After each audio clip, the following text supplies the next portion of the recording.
Perfecto.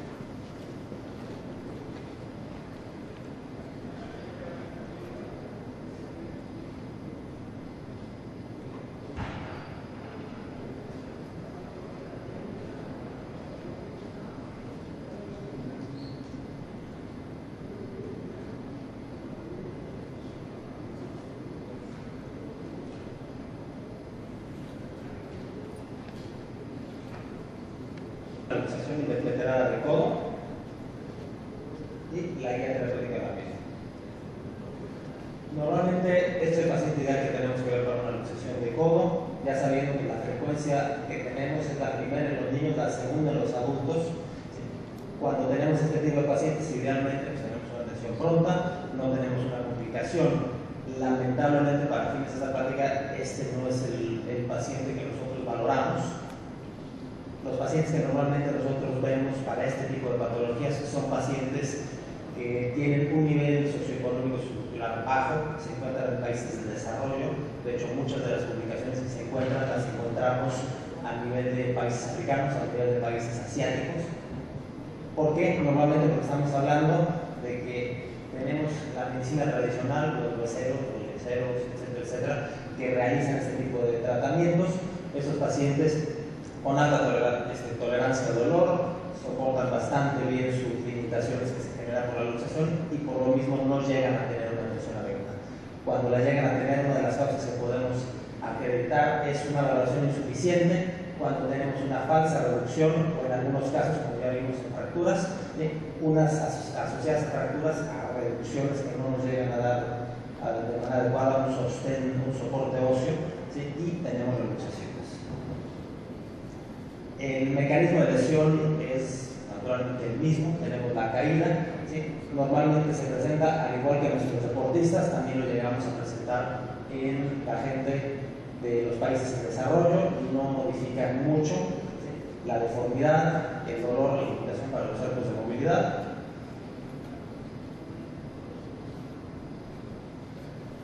Que si nosotros lo valoramos en una clínica o hospital no debemos de tener mayor problema en identificarlo. ¿Sí? Lo que llegamos a asociarnos por la misma deformidad es la alteración a nivel sensitivo. ¿Sí?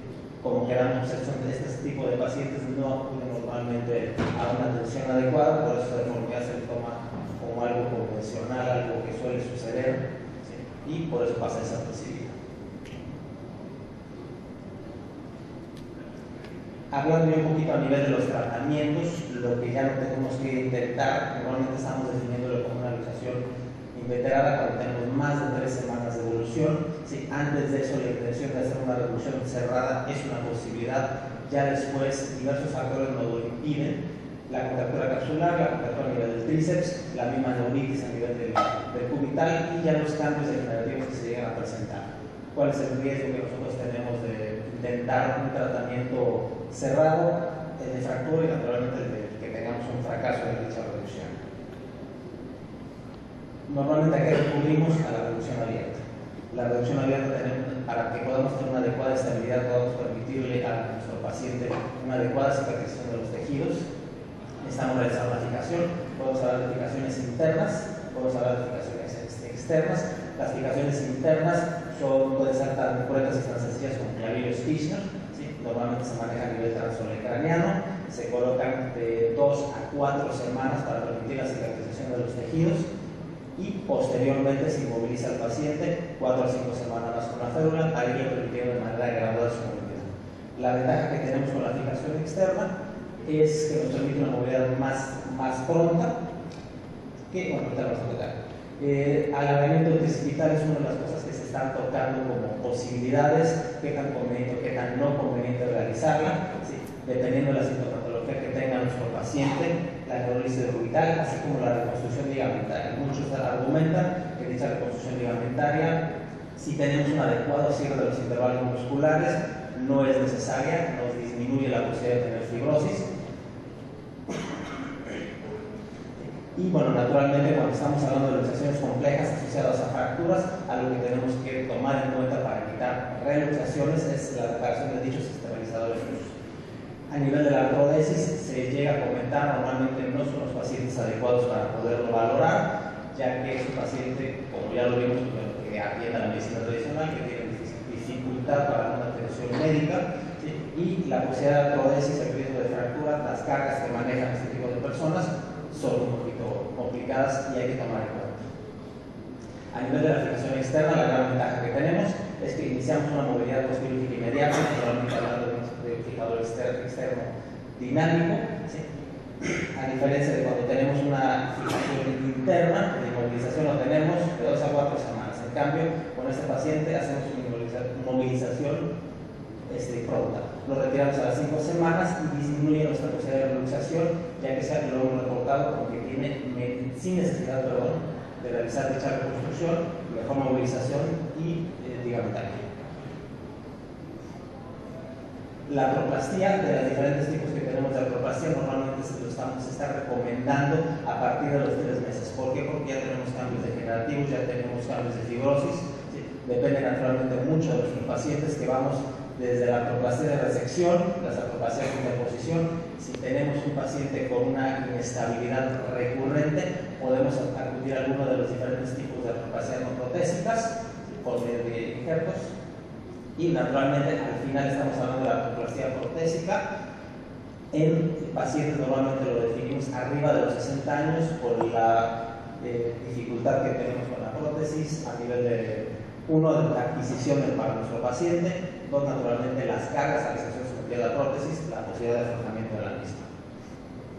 El alargamiento del tríceps, el más común, estamos hablando a nivel que repropuso Spieder en 1925, es un alargamiento Beyer. Este es un estudio que se realizó con base a pacientes con alargamiento, con base a pacientes sin alargamiento, en el cual los que no se realizaron alargamiento se propuso un abordaje lateral, que reportan mejor estabilidad y un arco de movilidad postquirúrgico mejor comparativamente a los pacientes en los cuales se realizó el alargamiento, en los cuales se encontraron la complicación de más dolor postquirúrgico, mayor contractura de flexión y mayor dificultad para la rehabilitación. Normalmente cuando tenemos pacientes con menos de 3 meses es recomendable no realizar el alargamiento o por lo menos no realizarlo de manera sistemática. La recomendación suele ser, si se puede conseguir la reducción de la articulación, no realizarlo. Si no es factible realizarlo, que normalmente por las contracturas que ya platicamos, mayor a los 3 meses, sí es una posibilidad de realizar dicho alargamiento. A nivel de niños, tenemos un estudio que se realizó con reducciones abiertas, alargamiento, teniendo buenos resultados. Complicaciones que ellos reportaban a nivel de niños: la miositis osificante, la paralización del nervio cubital. Ahí es donde tenemos que valorar la neurolisis o la probabilidad de transposición del nervio. Y bueno, en este caso con los niños utilizaron los clavillos arzolecranianos.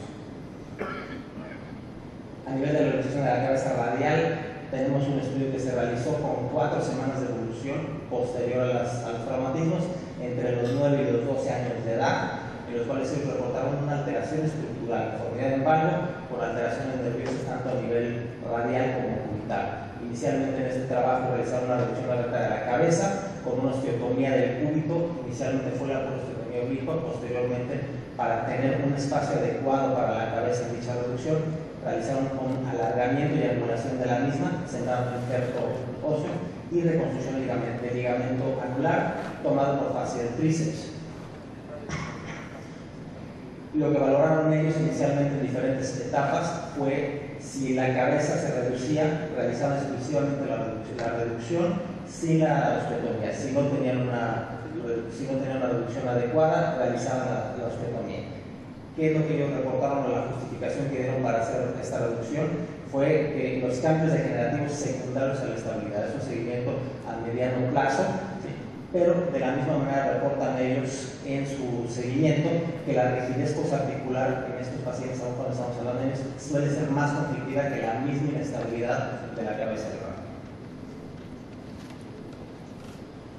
Las complicaciones que podemos tener con una reducción abierta: estamos hablando actualmente de la reluxación, la rigidez postquirúrgica que se suele presentar, especialmente cuando estamos hablando de una fijación interna con los lados arzolecranianos, otras indicaciones heterotópicas, solemos intentarlo con indometacina. Cuando tenemos una neuritis por tracción del nervio cubital, hay que valorar no nada más la neurolisis del mismo, sino la posibilidad de la transposición.